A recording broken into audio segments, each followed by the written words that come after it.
Welcome to CSS ink and insight. आज हम लोग ने अभी आज के ही न्यूज़पेपर की खबर है और काफ़ी हाईलाइटेड है, तो हम इसी को कवर करेंगे। Pakistan led diplomacy's raises prospect of de escalation. ठीक है, अब पाकिस्तान उस डिप्लोमेसी को सपोर्ट कर रहा है, वो होगा नहीं होगी देखते हैं। इस आर्टिकल में से हमने इंफॉर्मेशन तो डेफिनेटली एक दफ़ा पढ़ना तो है ही ना। ठीक है, चाहे आप लोग यहाँ से पढ़ लें, न्यूज़पेपर अगर आपका लगा हुआ है उससे पढ़ लें, वेबसाइट पे जाकर पढ़ लें। प्लस यहाँ पे हमने जनाब वो कहता है कि इसाक डार की बात कर रहे हैं। उन्होंने कहा है कन्फर्म फैसिलिटेटिंग इंटरेक्ट टॉक्स। अब यहाँ से पता होना चाहिए इंटरेक्ट टॉक्स क्या है, कि हम USA और तेहरान के दरमियान में ईरान के दरमियान में, तेहरान जो है वो उनका कैपिटल है किसका, ईरान का। वाशिंगटन किसका है, USA का। अब chances face to face meeting कोई नहीं है, ठीक है, उसके चांसेस लो हैं, लेकिन स्टिल हम लोग मतलब कि इंगेज कर रहे हैं प्रपोजल्स पे। डिप्लोमेट्स में देखें तो अब्बास अराची, ये को किसके हैं, ईरान के हैं, और वहाँ से USA के अपने मतलब के डिप्लोमेट्स हैं, लेकिन इनका नाम आपको याद होना चाहिए।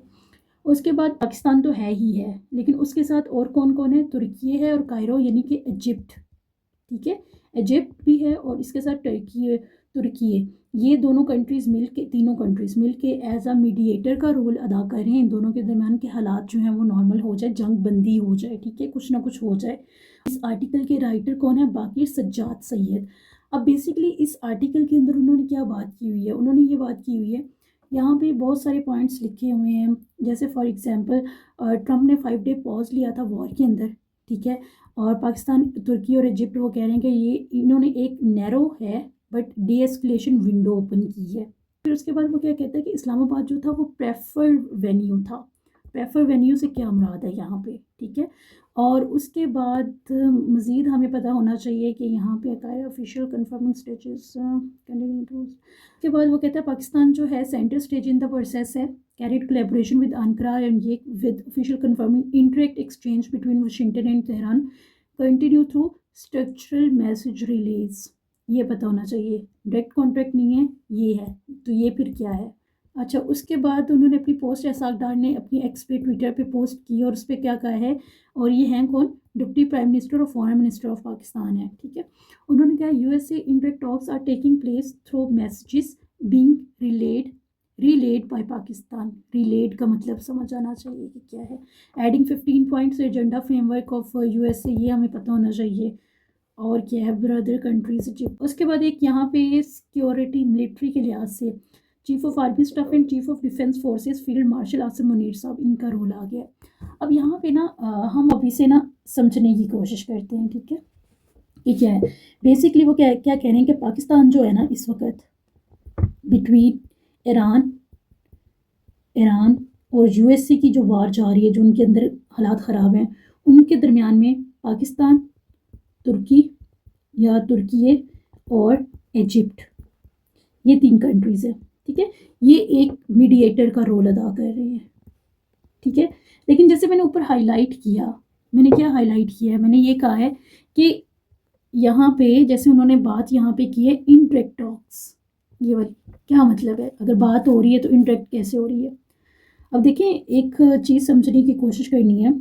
जब हमारे पास हाई मिस इंटरेस्ट होता है ना स्टेट्स के दरमियान में, हाई मिस ट्रस्ट हो, या जियोपॉलिटिकल जो सिचुएशन है, या जियोपॉलिटिकल कह लें टेंशन्स हैं वो बहुत ज़्यादा हों, ठीक है, तो स्टेट्स जो हैं वो डायरेक्ट 101 बात नहीं करती हैं, आमने सामने बैठकर बात नहीं करती हैं, ठीक है।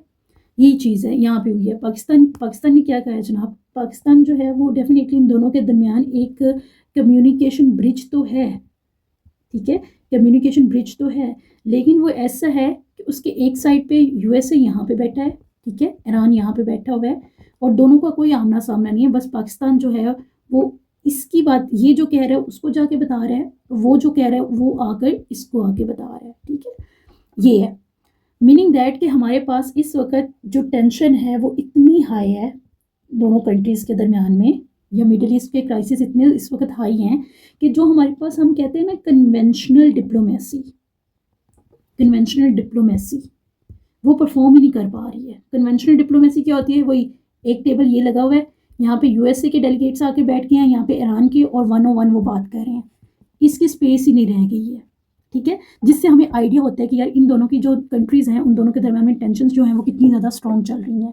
तो वो जो हम कहते हैं ना कि डिप्लोमेसी होनी चाहिए, तो कन्वेंशन इस वक्त हाई जो है वो फॉल है किसका, कन्वेंशनल डिप्लोमेसी डेलीगेट्स का।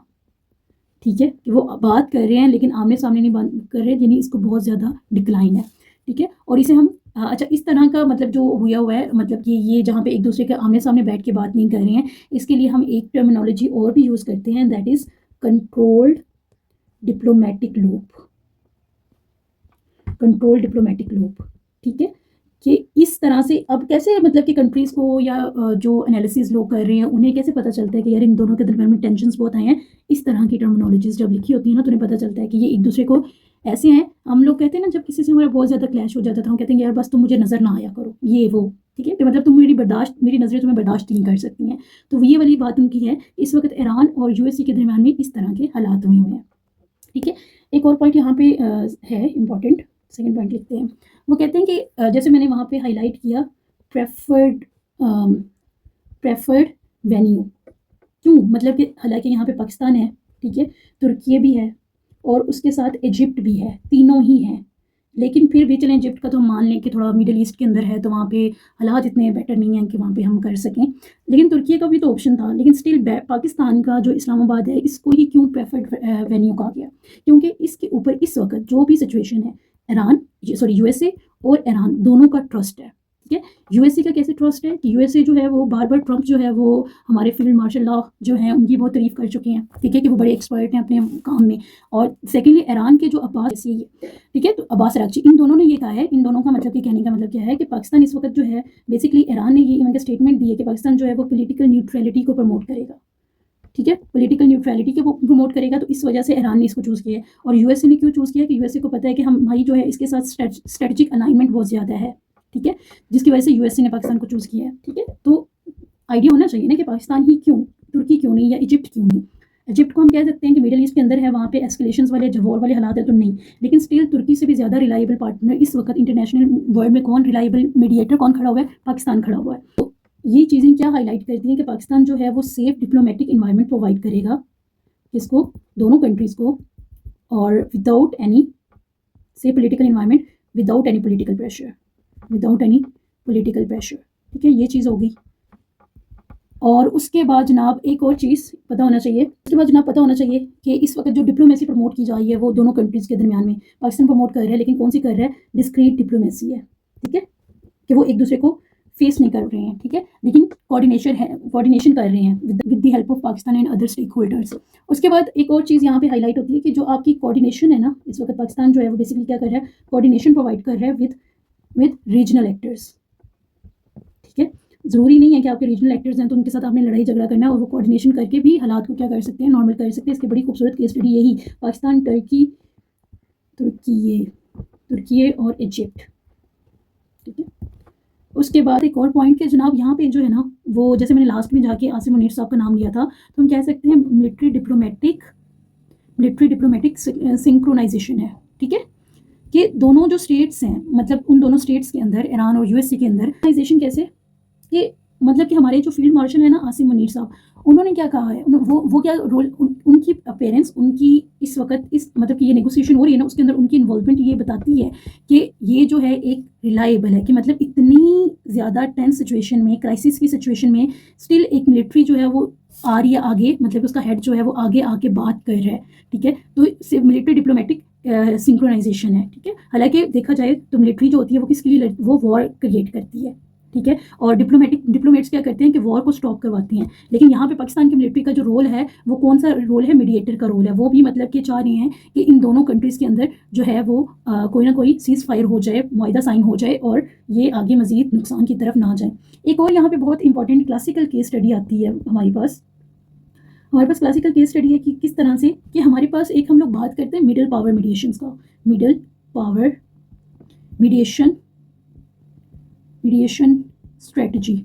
ठीक है, ये हम पढ़ते रहे हैं। ये हम बुक्स में पढ़ते हैं कि जो मिडिल पावर के दो ग्रेट पावर्स अगर आपस में लड़ रही हैं तो मिडिल पावर्स जो छोटी छोटी ताकतें हैं, ठीक है, वो मिलके जो बैलेंस ऑफ पावर को है वो शेप कर देती हैं और जिसकी वजह से इन दोनों का बहुत बड़े लेवल पे लड़ाई जो है वो पॉसिबल नहीं हो सकती। कहने को ये जो इस वक्त पाकिस्तान का रोल है ना और तुर्की और इजिप्ट का, ये मिडिल पावर मीडिएशन स्ट्रेटजी को बड़ा सक्सेसफुली जो है वो अप्लाई होता हुआ हम देख रहे हैं कब 21st सेंचुरी के अंदर, ठीक है। कि ये इसने क्या किया है बेसिकली, इसने अभी भी हालांकि वॉर चल रही है लेकिन इसने क्या कहा है, इसने ये चीज़ करके क्या प्रूव कर दिया है कि इंटरनेशनल डिप्लोमेसी जो है हमारे पास आज भी क्या है, रेलिवेंट है, ठीक है। उसके बाद उन्होंने ये कहा है कि बहुत सारी मिडिल पावर्स अगर मिल जाएं, बेशक दो बड़ी पावर्स आल्दो के यूएसए और ईरान उनके सामने नहीं है उस लिहाज से, ठीक है, कि एक सुपर पावर है और एक इस वक्त जो है वो न्यूक्लियर स्टेट भी नहीं है, लेकिन स्टिल क्योंकि इन दोनों के क्लैश की वजह से मिडिल ईस्ट पूरे का पूरा तबाह हो सकता है, तो उनके दरमियान में जो एक तरह से प्रिवेंट करना है ना, क्या प्रिवेंट करना है कि रीजनल जो है इंस्टेबिलिटी ना हो, ठीक है। इसके अंदर इनका रोल बड़ा बड़ा नुमायाँ हो, इसके अंदर इनका रोल बड़ा नुमायाँ हो गया। उसके बाद रिस्पॉन्सिबल एक्टर, ग्लोबल एक्टर